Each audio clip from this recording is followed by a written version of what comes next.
I knew, I just knew it was bad. Something horrible happened. I'm calling the police. She was too feisty, and I couldn't imagine how someone would be able to force her out of her apartment alive, let alone keep her somewhere.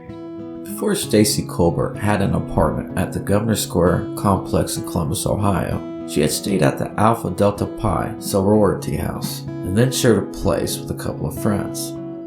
So how was Stacey as a sorority sister? Was she an easy person to live with and get along with? I have regrets over just, you always think you have more time. She was one of the first people that I met. You could just see there was just like this spark, this light within her.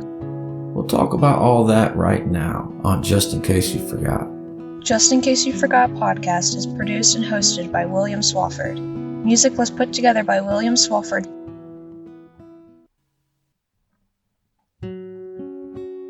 The city of Columbus, the state capital of Ohio, the home of the Ohio State University, and where Stacey Colbert went to college and graduated, then got a job and an apartment of her own. The Columbus metro area had a population of over 6,000 people in 1998, the year that Stacey Colbert went missing. That same year, 1998, there was 498 missing person cases filed in the city of Columbus. The question that has been on so many minds for 25 years now: how did Stacey end up being one of those 498 missing person cases?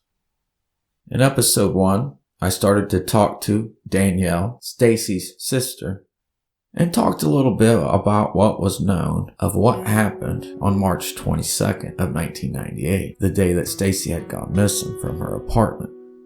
I told you about how neighbors of Stacey's heard screaming and loud banging in the early morning hours of March 22nd. Now, Stacey's remains would not be found till 2004 in Delaware County. It is well known that Stacey had been living at an apartment at Governor Square apartment complex when she went missing. Before Stacey had her own apartment, she had shared an apartment with a few of her friends, and then before that, Stacey had stayed at the Alphi Delti Pi sorority house. The sorority house is where Stacey did find true friendship. I want to talk to some of the ladies from the house that are friends of Stacey's. The thought in doing this, I am hoping we all learn more about Stacey in her college years. Then I will start leading up to the day 23-year-old Stacey Colbert went missing. These ladies are friends of Stacey's, but not only that, they are also the ones who are keeping up Stacey's fight with Finishing Stacey's Fight Facebook page. They truly have not given up hope for finding justice for their friend Stacey Colbert. The first person that I wanted to talk to is the one who brought all this back to my attention by a tweet on Twitter. My name is Paula. Paula had been at Ohio State for a year before she met Stacey for the first time. I wanted to test Paula's memory and see if she remembered the very first time that she ever met Stacey. She was pledging our sorority, Alphi Delti Pi, and we were at a fraternity party, and I love dancing, especially to cheesy 80s music. I don't care what I look like. I'm just having a good time, and I didn't even drink in college. I just liked to dance. And this little pledge, I met her at the party, and she was just the cutest thing. She had this beautiful smile, and she was just so friendly. She wasn't stuck up and didn't have an attitude, which is why I knew she was going to fit in great with our house, because we weren't those kind of girls. And we just started talking and having a good time, and she brought up the song All I Want to Do by Sheryl Crow, and I said, oh my goodness, I love that song too. And I said, why don't you go ask the DJ to play it? And he was super cute, and she started giggling. She's like, I don't want to ask him to do that. And so jokingly, I hazed her, not really, but jokingly, I'm like, hey, I'm an active and you're a pledge. You have to do what I say. And she started laughing and very begrudgingly walked over and asked him to play it. And a few songs later, he did. And we danced and had a great time. And I just fell in love with her right then and there. She was such an amazing person. I just knew we were going to be good friends. I wanted to know how Stacey got along with the other ladies of the house. Stacey was friends with everybody. I don't know much about sororities.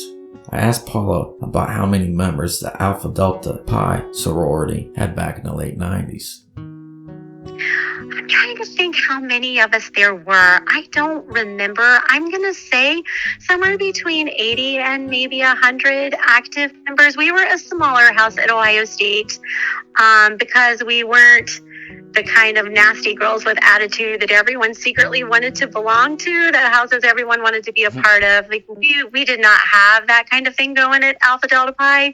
So we were, I would say, on the smaller side, but it was an amazing group of women. Paula was basically moving out of the house as Stacey was moving in. When she moved into the house, I had moved out because I had done my time. And I moved to an apartment just up the street. And then Stacey, I think, lived in the house for 2 years, and I just lived a block away. And even when she moved out of the sorority house, our apartments were still located fairly close together. I mean, we all lived close to the house because we had dinners there once a week, and you would hang out there between classes. Even if you didn't live there, you still went and hung out there. And then there were parties on the weekends. I mean, we still saw each other a lot as long as we were all living on campus.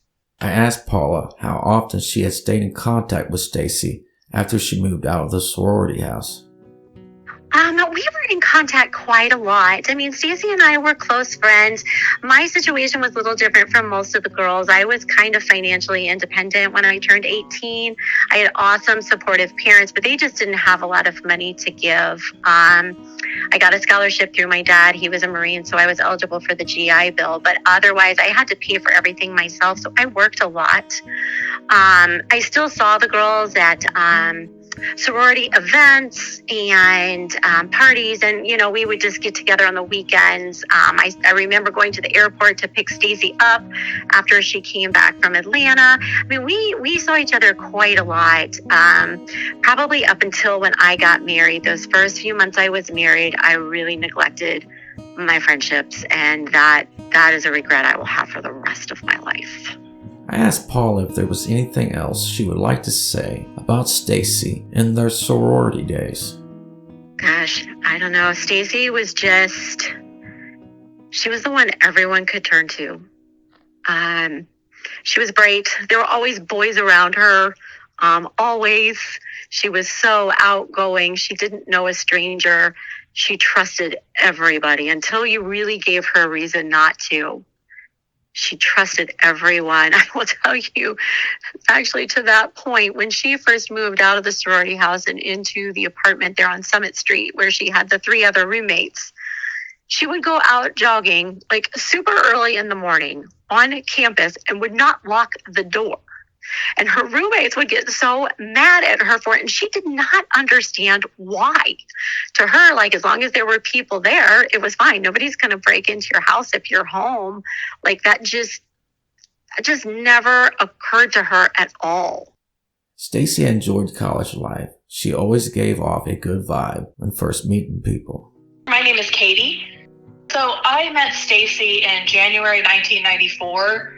It was informal sorority rush at Ohio State, and I was just coming off of a breakup, so I was looking to do something different and go through rush and potentially meet some people. And Stacey had just transferred in that quarter to Ohio State, so she was also looking to meet some people. So we initially met at bid day at the sorority house, and so I remember just liking her immediately, feeling like I had known her forever. She had a great energy, great smile, easy to talk to, very authentic or genuine seeming person, not very concerned with, seeming like she was cool or had it all together, anything like that. So we immediately started hanging out together. We stayed at the house during the initiation week, and we had to sleep like 2 in a single bed. So like one head at each end of the bed. And then I remember we thought that was funny, and we were supposed to stay on campus during that initiation week too, and we like snuck off down to City Center Mall one time together. So we really liked each other right away. And it was definitely something through the sorority that we had met. In episode 1, I talked to Danielle, Stacey's sister. Danielle had mentioned something about Stacey being some kind of an officer within the sorority house. The year that we lived in the sorority house, she was the vice president, and her role was around membership education. So it was kind of like programming, bringing people in and planning activities for just the people in the sorority. And so she would come up with a lot of really good initiatives and brought the right vibe to that. But yeah, it was called the membership education vice president. Katie and Stacey would move out of the sorority house and into a place not too far from the sorority house with a couple of other friends. We had lived in the sorority house together for a year. She'd been in there for 2 years. I was just there the second year. We were living there because we were chapter officers at the time. I was the president. She was the vice president. And so we had rooms together on the 3rd floor of the sorority house. And that was pretty fun, but we were ready to move on to something different the following year. I was graduating a year early and going to professional school. And so I was interested in getting an apartment. So Stacey and I and 2 other people from the sorority got an apartment together on Summit, near Ohio State. So that would have been my first year in professional school, but Stacey's last year as an undergraduate. And living together, it went really well. She was very serious about doing a lot of extra studying to get good grades. I think getting good grades wasn't something that came naturally to her, even though she was very bright, but she valued academics a lot. And so she studied, and she was also a work study student. I think it was in the College of Medicine to help pay her way through Ohio State. She was an easy roommate, except for one thing, which was she was very messy with her things. She would just come in and drop everything, like her coat and her backpack and her books wherever they landed. And so she was pretty messy, but it was actually, I have great memories of living in that place. We spent a lot of time together. We watched TV together. We went out places. One of our roommates got a cat. And so forever, when I think about that cat, I think about that apartment and Stacey. I asked Katie about Stacey going out jogging and sometimes leaving the door unlocked. Yeah, she did like to go jogging. I mean, she may have left the door unlocked when we were there. I know that when Stacey first disappeared and Danielle called me, and I was on a vacation at that time, Danielle was worried that maybe someone had kidnapped Stacey while she was running. I think the jogging thing comes back to Stacey had been overweight as a child, and so she was very regimented about food and exercise, probably like too regimented about it in hindsight. And so I think the running was just part of like a fitness thing where she felt like she had to keep that up or something terrible was going to happen to her. And I remember after she disappeared and we were cleaning out her apartment, I could predict exactly what food items would be in her kitchen, because just having lived with her and seeing how she was like a creature of habit about that, it was like it was a pattern. Katie and Stacey would eventually move out of the apartment that they shared with friends. People eventually start creating their own lives. We stayed in contact quite a bit, except that, I look back on that era and I have regrets over just, you always think you have more time. And so like the month or two before she died, we didn't see each other, or maybe saw each other once. I was very preoccupied with that particular quarter of school that I was in, like thinking that it was really hard and I had to study all the time. And so I was kind of like no fun about that. So we were definitely in touch and definitely seeing each other, but not as much as usual, like in early 1998. She was also working at AAP by that time. I know she made at least a friend there. And so she was pretty excited about that job. Katie did tell me something about Stacey that no one else had up to this point, and I had already done a couple of phone interviews. I think the other thing that we didn't touch on really is Stacey she was Jewish culturally and by family heritage, but she grew up in a small town in Illinois with almost no other Jewish people. So I think she once told me that when she and her sister enrolled in school when they were young, like a teacher or an administrator said she thought they would have horns because they were like the only Jewish people in this town. So I think that part of her identity wasn't really out front for Stacey, but she did have sort of like some sort of Jewish values around, certain things like integrity and fairness and humility. And so several of us, including her, would sometimes go to the Hillel Center for holiday events and things like that. And I think about her sometimes like there's a Jewish response when somebody dies that you've probably seen where it's may her memory be a blessing. So I think about that with her, that for people she touched, like what we have left is just kind of her goodness and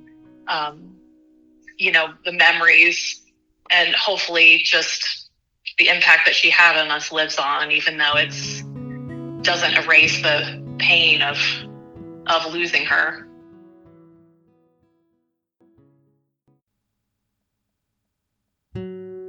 I had asked the sorority sisters that I had talked to about the very first time they ever met Stacey. There is a feeling that no matter the situation, when someone had met Stacey for the first time, Stacey always gave off a good vibe, a good first impression. My name is Ashley. We were in a sorority, and you would go to fraternity houses for, like, they call them PGs or parties or get-togethers, things like that. And at the fraternity house, you had to, or when you went to these parties, somebody had to be on what they called sober patrol.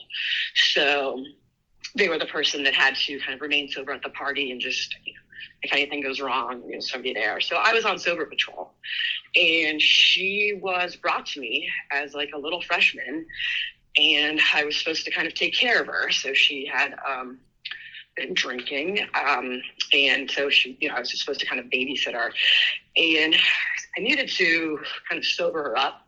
So at these parties, you could have, you had to have some sort of food at the parties. So what that could consist of was just, a sleeve of cookies. And that was basically all I had. So I was, trying to get her to eat these cookies to sober up. But, she's constantly worried about, what she's eating and what she's ingesting. And like, even in that state of mind, she's still kind of fighting with me about these cookies and the calorie content in them.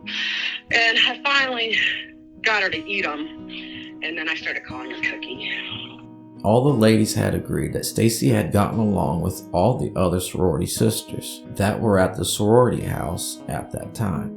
Stacey, she got along great with everybody. She was so bubbly and outgoing, and she had such a good personality. She was like everybody's kind of little sister at the same time, too. Sometimes, we're like, oh, it's Stacey again. But we loved her, and, she just was always so friendly and outgoing and really, really driven. Ashley would graduate and move out of the state of Ohio. However, she did keep in contact with Stacey. We lived together in the sorority house for 2 years. And then when she moved out, I had graduated from Ohio State, and I had moved to Maryland. So when she was finishing her senior year, I was out in Maryland. And, back then, it's the mid-90s. So there's cell phone technology is just starting. Email technology is just starting. So, we would write letters back and forth to each other. And, with phone calls, that was back when you were paying long distance, it's not free like it is today. So we would talk on the phone, and then I would see her when I would come back to Columbus. So I came back pretty often. So, we would go to movies and stuff like that and hang out when I would come back. Ashley can't remember the last time that she had talked to her friend. It was 2 weeks before she left, before she was taken. We had dinner down in the Short North at the Short North Tavern. It was her and another sorority sister of ours. And, I can still see her standing on the corner, waving goodbye. And that's the last time I saw her. How's she acting, though? She seem all right? She seemed her regular self, just kind of bubbly and, excited about her job that she had just started with AEP. She had been offered a job in DC, which was where I was. And so she was, her career was just starting and she was doing really well. She, set herself up with all those internships during college and, she was really about to go somewhere as far as her career was concerned. I need to talk to one more of Stacey's sorority sisters. Alicia. This is how she remembers meeting Stacey at the sorority house. The very first time that I met Stacey was when I came to Ohio State University and came to the Delti Pi house. I came as a transfer, so I didn't have like a set group of friends coming in. And when I very first came to Ohio State and to the Delti Pi house affiliating to that sorority from my old college, she was one of the first people that I met. You could just see there was just like this spark, this light within her. We immediately made connections. She was a positive person. She would invite me out and made me feel included and like help me establish like a connection and a foundation at OSU. And then we later became like roommates and we lived together at the sorority house, which was like fantastic. And then we even lived together on campus, but after the sorority house as well. So she was just a light. She just made me feel appreciated. She was a person that I could come to and talk to. Like there were so many nights, like especially when we lived in the sorority house together, I was on the top bunk and then she was in the bottom bunk. And we'd be talking about, oh my gosh, like everything from like struggles with like school or just like dynamics or just talking about like relationships and boys and just like all the other things that you think or that you talk about in college. And we could just talk like all night. And I just felt like she was such an amazing listener. And she wasn't coming from a place of judgment. She was always coming from a place of support and compassion. And there was that aspect of Stacey, but oh my gosh, it was just like the fun aspect of Stacey. So just all those nights we'd be getting ready to go out together. We would just be having fun and just giggling and getting ready to go out to either like a fraternity TG or if it's even like going out to our favorite bar at Street Scene and watching Chris Logston play and singing along with his music. There's just so many memories like of her and of our friendship and the friendship that she gave to so many people as well. I wanted to know the best memories she had with Stacey at the sorority house. I think the happiest I ever think of her is we used to go to this place called Street Scene and Chris Logston used to play. And it would just be a group of us going every single week. And it was like a sing-along setup. And I just remember at night, the last song that he would play was The Piano Man. And we would just be arm in arm, swaying back and forth, interlocked, singing our hearts out, swaying back and forth with just huge smiles on our faces and just that connection. I mean, the world was just like an open-ended possibilities at those moments. But those are some of the happiest memories that I have with Stacey. Alicia had moved out of the sorority house and into an apartment with Stacey and Katie. I wanted to know what she thought of Stacey as a roommate outside of the sorority house. Oh my gosh, yeah, she was an awesome roommate. There was 4 of us that lived together, just down on 15th. It was like we went from the sorority house to that apartment, and gosh, so many funny memories. She was so serious as a student. So she took her responsibilities. I wish I had her focus and her discipline when it came to taking her classes seriously and studying and studious and things like that. But like, oh gosh, there's so many things I miss from those days. From like the stupid things, like she loved to drink Diet Coke. She was slightly messy. So just remember seeing like Diet Coke cans everywhere. I cannot say anything about anyone being a little messy around the home. I say this as I look around and see all my empty Pepsi cans. Gosh, just like coming home and just having her be there.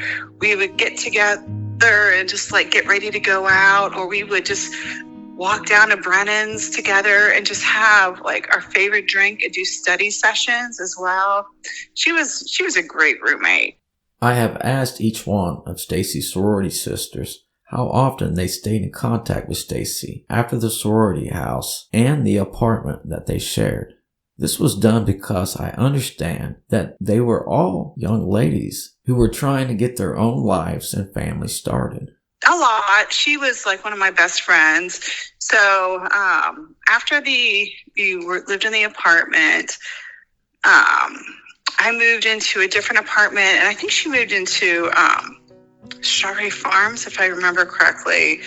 And so, yeah, we would still get together, like, and hang out with our little core group, get together for lunch, because we were all getting to the stage where we're all now getting jobs and working and things like that. So entering the real life, she had landed a job at AEP, and we all started kind of doing that next chapter of being an adult. But yeah, we would get together either just for fun or just for lunch and things like that. So I wondered if she knew whether or not Stacey liked her apartment at the Governor Square complex. She liked her apartment at Governor Square.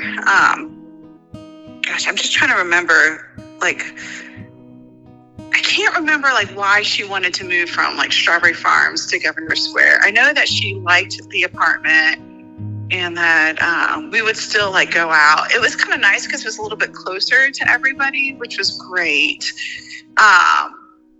But she liked that apartment. She didn't really like talk about any of the folks that were in Governor Square. We had another one of our friends that lived over in that complex as well. So it was definitely closer to like her friends and things like that. But she didn't really talk about like any specific like residents or anything like that with any of the people that lived in Governor Square. But I know one thing that she was excited about is when she went to Governor Square, she did get her cat boots. And so that was like a real like highlight for her. That was like her first official pet. And it was the cutest little kitten. When was the last time that she talked or seen Stacey? I think it was the week before she went missing. And I'm just trying to remember. I think it was a week before we were missing. We would also like email back and forth, and we were trying to like, I worked downtown area and she worked downtown area, and we were trying to pick a date to meet up for lunch. And that was probably like the last time that we like corresponded and talked to each other. Can't remember, like it's been like 25 years. Like it's one of those things when you think about like the last conversation with someone. It's like you know, when you talk to someone, you take for granted, like this could be the last conversation. And that's something that's like completely changed with me when I think about my relationships. It's like when you talk to someone, you never think about like, oh my gosh, I need to make this conversation count because I may never hear about it again. You're so casual and you're so involved in your day-to-day life, thinking about like what you got to do, focusing on your to-do list or things like that. Like, that's one thing I regret is like I had no appreciation.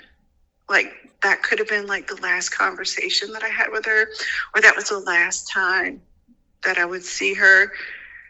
Like, and just thinking about like what I would have said to her to let her know like how much I loved her and appreciated her and what an amazing friend is.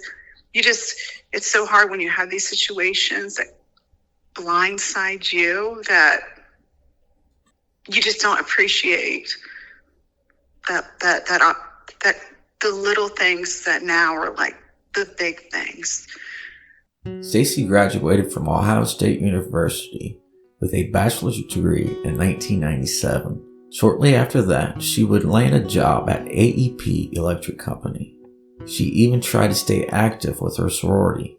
Stacey got her first apartment of her very own at Governor Square. She was creating a good start in life for herself. I know someone who has never heard of the investigation into Stacey's death might wonder, why have I spent so much time focusing on Stacey's time in Illinois and her time at college with her sorority sisters? This is for two reasons. First reason is that Stacey had gone missing around 6 months after she graduated college. The second reason is that I hope by doing this that people might see what I'm seeing. Stacey was working hard to create her own life for herself, and she was doing a good job at it. She wasn't out there putting herself in bad situations. She was surrounding herself with good people. All of this is a part of Stacey's life story. Don't get me wrong. Stacey is not a character in a book or a movie. I believe that once we all leave this earth, our life becomes the stories of our family and our friends, the memories. You have to understand and respect Stacey's life story to truly understand and respect that after 25 years, help is still needed to solve the investigation into Stacey's death. I want you, the listener, to be willing and ready to ask one simple question. Who in their right mind could ever have a reason to hurt someone like Stacey Colbert? On the next episode of Just in Case You Forgot, I will start focusing on the day that Stacey had gone missing and the days that followed. AP had called and said she hadn't showed up for work for a couple of days. So as soon as I got that call, I call my parents and then I zoom over to her apartment just as quickly as I can. Right. I think it must have been just by chance that nobody saw, because it really seems like whether you went out her front or back door, you were risking anybody else in the complex seeing you. There's just genuine fear where this case is concerned, because it's so baffling and mind-boggling. Yeah. Please remember that there's still an investigation going on into the death of Stacey Colbert. So if you have any information that might help the investigation, please contact the Delaware County Sheriff's Department in Ohio. Just in Case You Forgot podcast is produced and hosted by William Swafford. Music was put together by William Swafford